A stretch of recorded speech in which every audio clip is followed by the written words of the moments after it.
தமிழக ஹாக்கி வரலாற்றில் இளம் வீரர்களுக்கான மிக முக்கிய மைல்கல்லாக கருதப்படும் மாவட்டங்களுக்கிடையிலான மாநில ஹாக்கி சாம்பியன்ஷிப் சுகுணா கோப்பை 2026 போட்டிகள் வரும் ஏப்ரல் 28ஆம் தேதி முதல் மே 2ஆம் தேதி வரை நடைபெறவுள்ளன. தமிழ்நாடு ஹாக்கி பிரிவு சார்பில் நடத்தப்படும் இந்த போட்டிகள் கோவை புரம் ஹாக்கி மைதானம் உள்ளிட்ட 3 முக்கிய மைதானங்களில் நடத்த திட்டமிடப்பட்டுள்ளன. இதுகுறித்து நிர்வாகிகள் கூறுகையில், தமிழகத்தின் அனைத்து மாவட்டங்களிலிருந்தும் 35 அணிகளைச் சேர்ந்த 700க்கும் மேற்பட்ட இளம் வீரர்கள் இந்த போட்டியில் களம் காண்கிறார்கள்.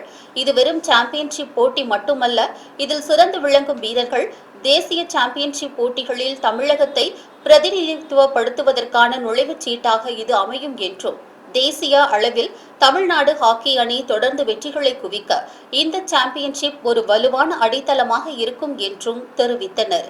இளம் வீரர்களின் விளையாட்டு திறனை வெளிப்படுத்தவும் அவர்களுக்கு தேசிய அளவிலான அனுபவத்தை பெற்று தரவும் இந்த போட்டி ஒரு சிறந்த வாய்ப்பாகவும் கருதப்படுகிறது. 35 மாவட்டங்களிலிருந்தும் teams Coimbatore semifinals, finals, league matches எல்லாம் ஆட போகிறாங்க. இது ஒரு ரொம்ப முக்கியமான தருணம்.